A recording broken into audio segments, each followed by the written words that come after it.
We've got no clues, but we do have... Oh, no, there are clues here, apparently. There we go. This is large footprint, imprint of a large worker's boot. Good. Okay. That's one clue. Where, oh where is another one?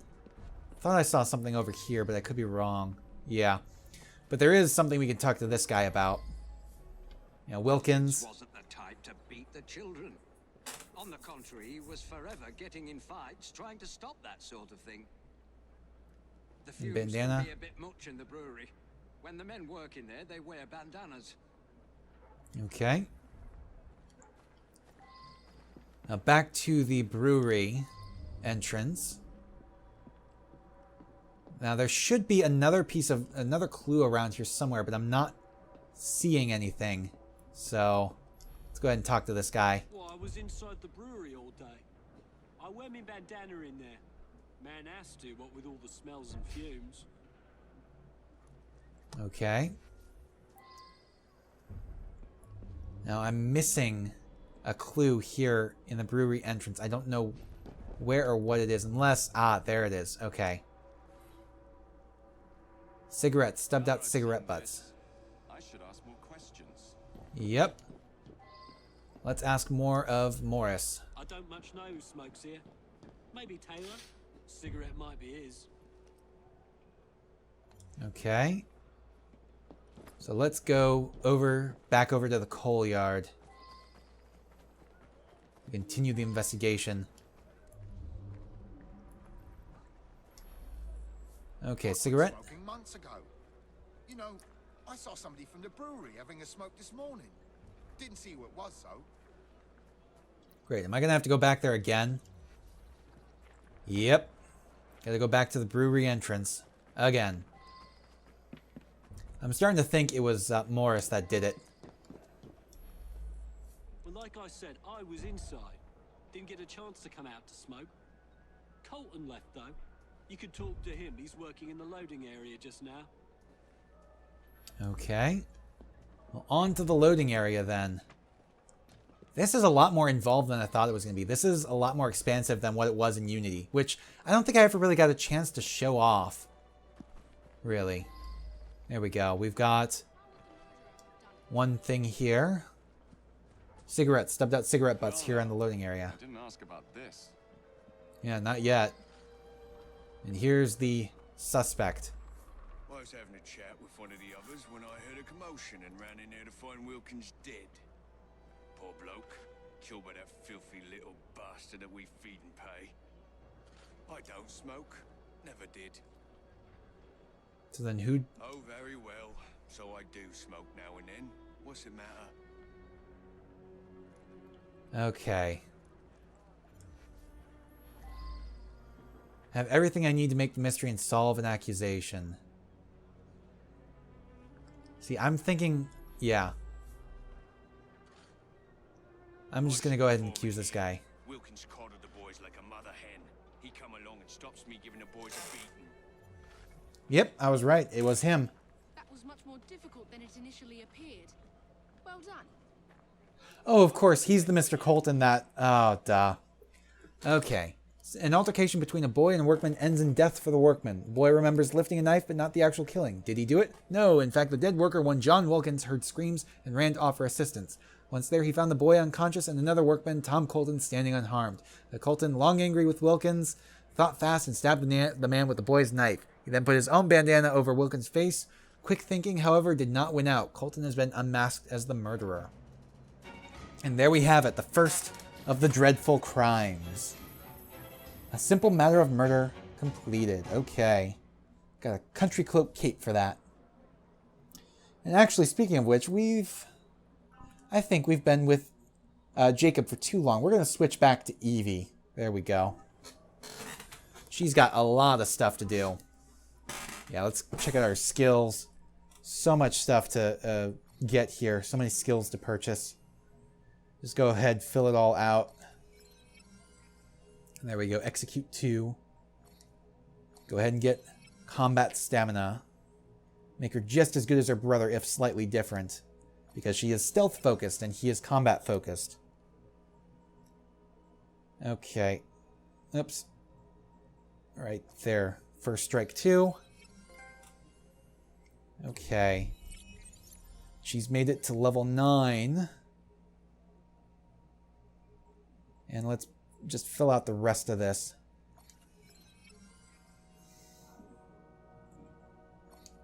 There we go. Last 2 are driving skills. And now, she is completely filled out. She's made it to level 10. Alright. So Evie is now done with that. And let's check out her inventory as well. For one thing, we can use... Yeah. The Master Assassin's Kukri. Now, the Ivory and Jane Cane Sword is higher stun but lower lethality, so we'll stick with that. Ooh, the Legendary Assassin Gauntlets. I can just go ahead and craft those now if I want. Was there a Master Assassin Gauntlet? No, there's Assassin. No, there's not a Master Assassin. Okay, we are just gonna craft this. It's gonna suck because it's gonna mean that we can't really craft anything else, although we can't because we don't have the metal we need. We don't have all the things we need except for the Legendary Assassin Cape, which costs way too much. See, the thing about this gauntlet, though, is that Jacob can use it as well. So we'll craft and equip that. There we go. The Legendary Assassin Gauntlet. The rest of that is unavailable to craft right now because we don't have the funds. Okay, she needs to equip the self-loading pistol. And so many things here. Killer's Lace, Crimson Wing, Lady Vignola, Cloak of the People. She's got Light and Dark equipped right now. And of course there's Legendary Assassin Cape as well. Ooh, Royal Cloak. So much. But unfortunately this is pretty much the best we can do right now. There's the Country Cloak as well. But no, this one's the best. Light and Dark. So that's what we're stuck with. Different outfits available to her. She can dress her up as Elise from Unity. Yeah, the Noble Templar Elise de la Serre. Or the Assassin Aveline de Grand Prix. But I don't... Or we could do Xiao Jun. That was another one we got. That one's from Assassin's Creed Chronicles, which is a mobile game, actually. It's for tablets and phones, I think. But it's kind of a 2D side-scroller. There's, of course, Lady Melon's gown. And Defender's garb, and, of course, simply Evie. But I think I prefer the Nighthawk outfit. There we go. Okay, of course, we have to show all these separate in order to clear them. Yeah, steel gray, but I don't want that. There we go. Okay, so we are finally playing as Evie again, and we have more dreadful crimes to do, to solve. Question is, where are they? Here's the next one. Let's see, is there anything really on our way there? No, so we may as well... Well, honestly, it doesn't really matter where we go because we're going to have to travel pretty much the same. So let's get back out onto the roads and travel south. There we go. It's been a while since we played as Evie. Now that she's all filled out, got all of her skills and everything. Oh, of course, everything in Whitechapel is like very tight. So it may be a while before we can get to where we can get a carriage. But even so, it shouldn't be too long, I don't think. I hope not, at least. I hope it doesn't take us like 13 minutes to get there, because that would fill out the rest of our time. Ooh, at the least, though, at the least, we have the option to get an illustration right down this alley to the right here. There we go. And there's only one left, and I think it's on this street, but it's back the other way, and we want pretty much just south. We want to take the next left turn, basically, and go south. I could keep traveling a little bit further to get it, but then we'd have to come... Ooh, no. Okay, we will go get it, and then we'll head south from there, because there's some pressed flowers. And we're getting the last 5 of them. I think there's, what, 4 left maybe, I think? At least 4, I'm pretty sure. I don't think there's any fewer than that left to grab. But there is a chest in here as well, if I can find it. It must be upstairs or something. Yeah, or on top of the building, because I can't get to it. I can't see it. So I'm not going to worry about that. We're just going to keep going. Here it is, right. Well, first off, I want to take a look. Okay, so that must mean that chest is on top of the building or something. Yeah, the illustration is right here. There we go. It's all of the illustrations here in Whitechapel. And if we head south from here, we should have some pressed flowers come into view. There they are. In the city of London, too. Okay, we're sitting right on this bench. Gotcha. And that's all the pressed flowers in the city of London. So from here, there's a bottle. I really kind of want to go after the bottle. But it's like it's in the complete opposite direction of where we need to go. But it's not too far away, so I think we will go ahead and go after the bottle if I can get around this building. We will go after the bottle and then head right back to go after the dreadful crime. Hopefully we'll have enough time to get through the dreadful crime here. Hopefully they won't all take as long as the first one did.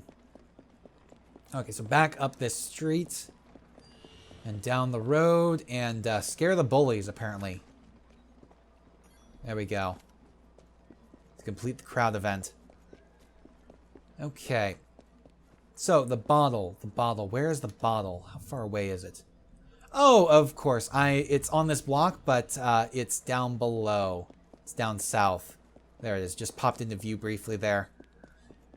Glad I looked. Otherwise, I would have kept going by and been wondering where it was. Is there a way into the back of the pub? No. No, there isn't. I mean, there's doors, but of course, those doors don't open. So, of course, we have to use the front entrance of the pub. Why are the pubs always on the corners? Like, always. Every single one, I think, has been on the corner. And they're, like, almost all identical inside as well. It's like, seriously, you can't put a little bit more variety into it? I mean, all the pubs are fictional, too, of course, because a lot of the pubs, a lot of the real-life pubs of the era are still in business and have respectable names. So they didn't want to screw with any of that. So they created all new pubs and names for them. And then all that got thrown out by their consultant who basically verified that everything fit the Victorian time. And she came up with new names for the pubs. It's really rather interesting, but not too important. It's just a nice little tidbit about the development of the game. Yeah, apparently what they came up with didn't fit the period correctly enough, not well enough. Just didn't fit Victorian London all that well. Now, unfortunately, there is a car... there it is. Okay, I was going to say there's a car hijack in the way of where we're trying to go, but apparently not. No, instead, we have the second dreadful crime right here. There we go. The case of the conflicted courtship. Solve the perplexing murder of a woman in a public park. So, where, oh where, is she? And this one seems to take place in the day. A tragedy in the park. Another chance to sort out a diabolical conundrum. One that I'll turn into a one-a-penny read for Purlock Publishing. Alright, if that's all you're going to say on it, let's go investigate the matter.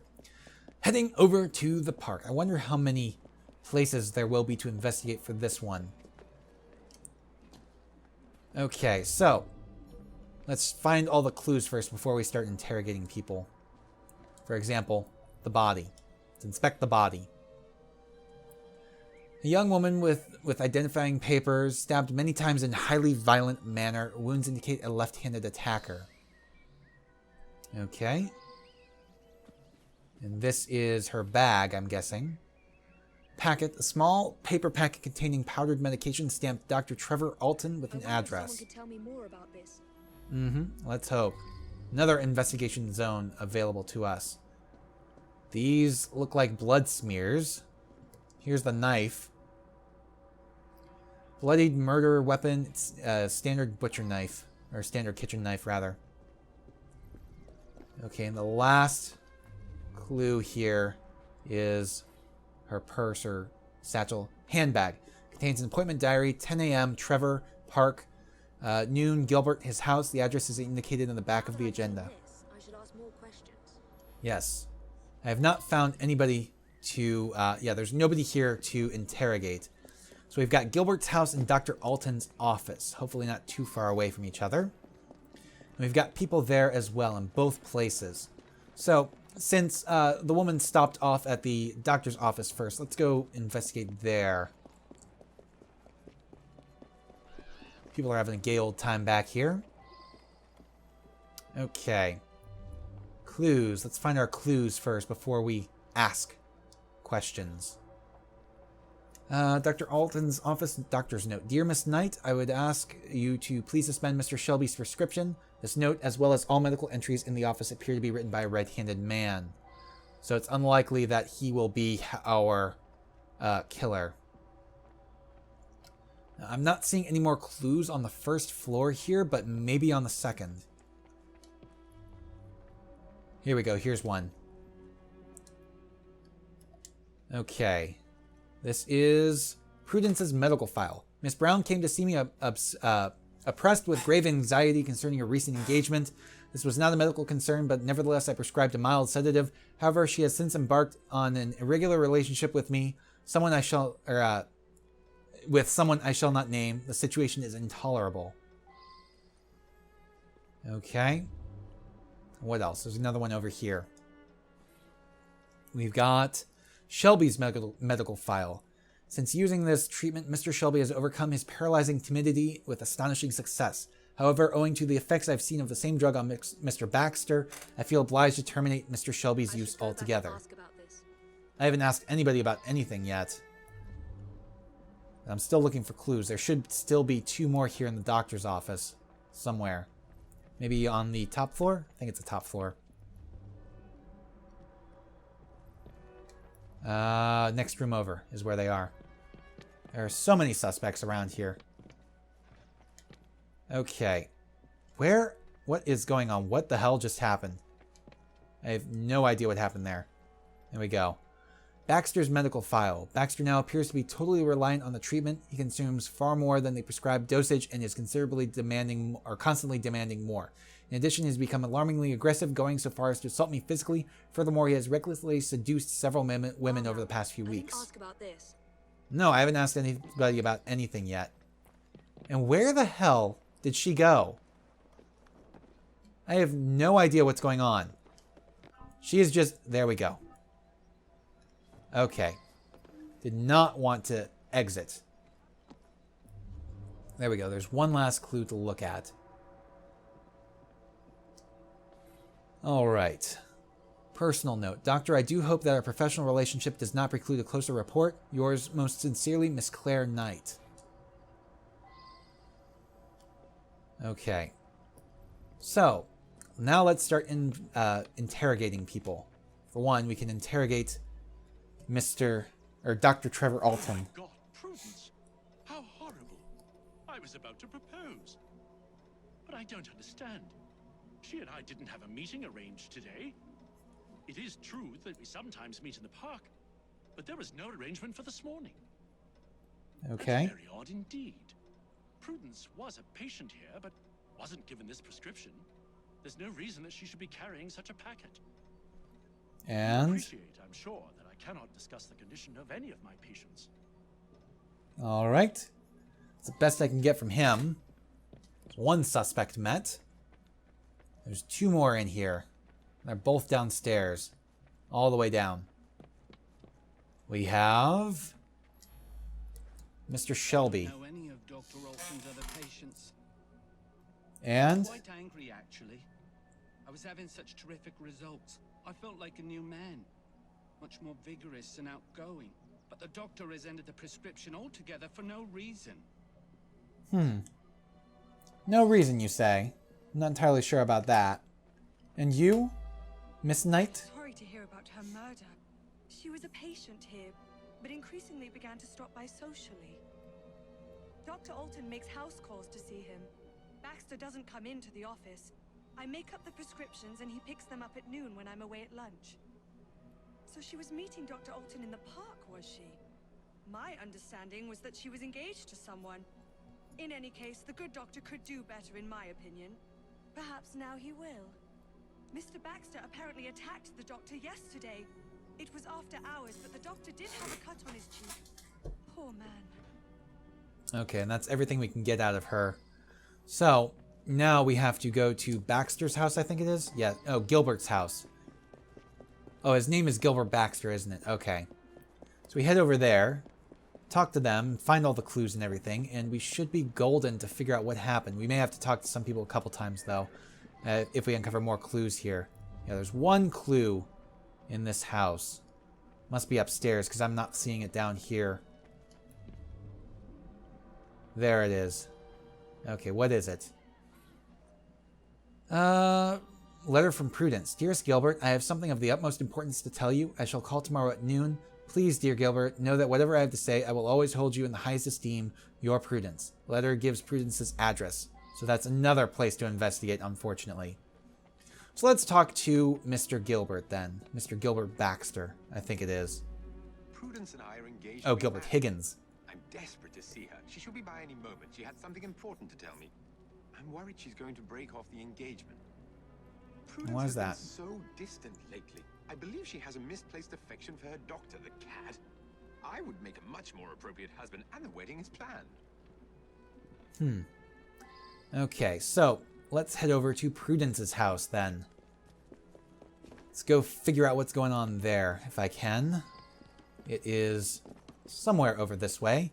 It's a little bit further than I would have liked, especially considering the fact that there's no easy way out of this back alley.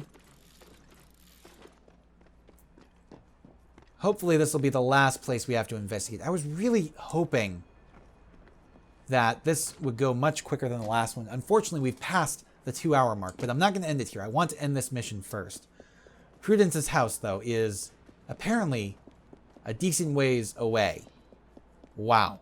It is considerably further than I would have liked. Everything else is pretty damn close by. Why the hell does her house have to be all the way fucking over here? Seriously. It's still further. Still further away, although it's close by. May want to go up above, though, in order to get there. There we go. Okay, and down we go, too. If I can. Come on, down we go. Alright. So, there's probably an entrance on the front here. We need to... Yeah, there's 2 clues. And there's no easy way in. We have... It's actually on the floor above, I guess. Come on, there we go. Okay. Apparently this is not it. Nope. Not it. It's further up, apparently. She doesn't have a house, she has an apartment. There we go, it's across. Come on, climb up. There we go. Okay. Here's one. Dearest Trevor, I must tell you that this evening something unsettling occurred. After a tete-a-tete in the park, I set off for home, all the while thinking of you. But suddenly a young woman appeared and began to berate me in the street, never ceasing to shout insults and shameful allegations involving someone named Baxter. Isn't that the patient you've had such trouble with? Oh, my dear, I managed to slip away, but it was so terribly upsetting. But now I see that it is too late to post this, and I will see you tomorrow in any case, my love. So apparently there was a woman outside. And there is another right here, another thing. Prudence's diary. Several entries stand out. I hold Gilbert in the greatest esteem, but I simply cannot imagine marriage and all it entails. I've seen so little of the world. I've begun to see a doctor in an attempt to calm my nerves and concentrate my mind. Dr. Alton is kind and gentle, and the solicitous manner with which he listens is as beneficial as any medication. Oh, what a rapturous night. The timid Dr. Trevor Alton in surprising depths. We had a chance encounter in the park, whereupon he began to speak to me with such intensity and passion I was quite swept up. Soon his ardent kisses took my breath away. Could it be that I have found love at last? And what then of my engagement to Gilbert? My feelings for Trevor, it seems so silly to call him Dr. Alton now, are as strong as ever, but mixed with concern. He has become moody, even tormented. He complains of his experimental treatment and of his patients. I have told him that I plan to break things off with Gilbert. Trevor and I are to meet in the park this morning. Is a proposal in the offing? If he does propose, oh, let it be so. I shall go directly to Gilbert and break it off with him. A swift, sharp break is best for everyone. There we go. And now we have one suspect to talk to. A woman outside, it said. No, I said down. There we go. I'm not seeing a woman out here, but... No, I said down. Seriously. There we go. Oh, there she is. The woman we need to talk to. I saw her kissing my man in the park, didn't I? I followed her to the street yesterday, but lost her. I'll come every day if need be, until I catch her again. That trollop better promise to let him alone, or I'll give her what for. He's all mine, I tell you. All the girls want a bit of Baxter, but they can't have him. You ask him yourself. He lives just that way. Ugh. Another place to go to. Seriously? Okay, all locations are unlocked. Where is Baxter's house? Okay, over here. Hopefully it's not too far. This is taking considerably longer than I would have liked. Like, considerably longer. But he's right over here. They're almost next door neighbors. Okay, and of course, it's another place that is up above the ground. Come on. There we go. Okay. Let's see. Inspect. Baxter's house scattered papers. She plans to break her engagement. Because of you. I won't have it. I shall marry her myself. At least that way she will remain a respectable woman. Written by a right-handed man. Okay, and... She means nothing to you. You are a monster of my own making. Written by a right-handed man. Why do I have a feeling we have a Dr. and Jekyll Hyde? Yeah, Dr. Jekyll and Mr. Hyde type situation. I can't extinguish your life, so I shall extinguish hers. Written by a left-handed man. There is a spot of blood on the note. And this one is... I always get what I want. It is my due. Written by a left-handed man. Over here we have... You are nothing but a burden on me, a pathetic, sniveling burden. If only I could be rid of you. Written by a left-handed man. Okay, here we have... Many empty paper packets. They have a residue of powder on them. Yeah, I wonder too. And here we have the knives, one of which is missing. So Baxter, I'm pretty sure, killed her, but the question is, who is Baxter? Okay, back to the doctor's the doctor's office, I believe.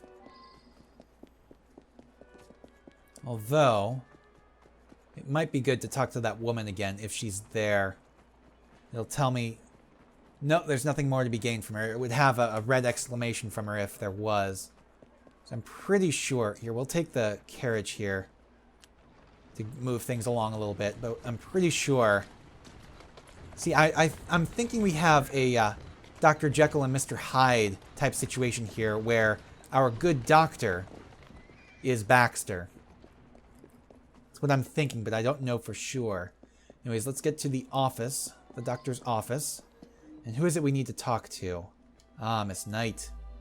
That medicine was developed by Dr. Alton specifically for one of our patients, Mr. Shelby. But he's been using it for another patient as well. Okay. It doesn't tell me enough, but there is somebody else I can talk to here. Right up top. The doctor himself, probably. Whoops, not in here. No, upstairs. Okay. Let's see. No, wrong room. Wrong room. Okay. An unfortunate incident. One of my patients became overexcited. Something I had missed out on talking to him before. Now, I think at Gilbert's house, it is letting me talk to somebody else again. I don't think... Yeah, it's not too far away. So I think, just to be sure that we have all available information, let's talk to Gilbert again, Mr. Gilbert. Yeah, just to make sure we have all available information. There we go. I've never heard of such a man. Okay. So, I have everything I need to solve the mystery and make an accusation. Back to the office. Because I am thinking it's the doctor. We're going to find that out. Because I know it's Baxter. I know it has to be Baxter. But the question is, who is Baxter? Who is Mr. Baxter? I don't know. But considering the evidence that the woman outside believed Prudence was making out with her boyfriend, and her boyfriend's Baxter, but Prudence was actually with Dr. Alton, pretty sure he's Baxter. True. I couldn't help myself. The powder unleashed a creature within me. He seduced the innocent Prudence and then killed her to prevent us from marrying. It's too horrible. There we go. And we have it done. I knew something was 10 minutes over. But didn't understand until you found those papers. Well done. Okay, the case of the conflicted courtship. Dr. Trevor Alton's experimental medication seemed to be so successful on one of his patients that he tried it on himself and created a monster. Going under the name of Baxter, this second drug-altered personality lived a wild, scandalous life, seducing women as he went. The unsuspecting Prudence Brown, believing him to be Dr. Alton, fell in love with the passionate Baxter. Meanwhile, Baxter continued his seductions, which included the possessive Lulu, who later followed Prudence, planning to threaten her. Horrified by Baxter's actions, Dr. Alton resolved to marry Prudence in order to save her reputation. Baxter, however, would not have his freedom curtailed in any way and arranged to meet Miss Brown in the park, where he viciously murdered her, a crime for which Dr. Alton will pay the price. And yes, there is a typo in there. There was a typo in the last one, too. Okay. Obviously, they're not as thoroughly tested for QA as otherwise. So, since we are 11 minutes over, I really do apologize. These last few videos will have been a few minutes above 30. So until next time, I shall see you guys later. Thanks for watching. Please remember to comment, rate, and subscribe.